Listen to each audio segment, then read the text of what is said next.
Politička nepodobnost pisaca, sud kritičarskih autoriteta i nedostatak interesovanja među izdavačima su razlozi zbog kojih su dela značajna za istoriju srpske književnosti bila nedostupna čitaocima. Prve žrtve Andre Gavrilovića je viteški roman objavljen 1893. godine. Roman je inspirisan braćom Mrnjavčevićima i jedini je koji obrađuje doba u kome se odigrala Marička bitka.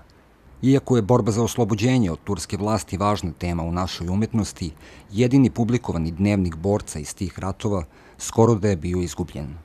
Autor dnevnika jednog dobrovoljca je Pera Todorović, novinar i političar koji je bio u stalnom sukobu sa Obrenovićima.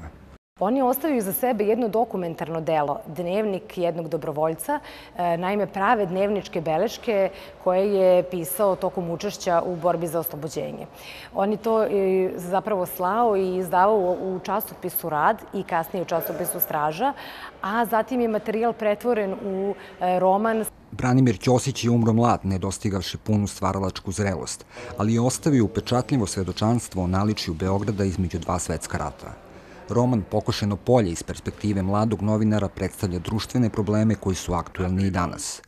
Prema ovoj knjizi snimljena je televizijska drama Beogradska razglednica iz 1920.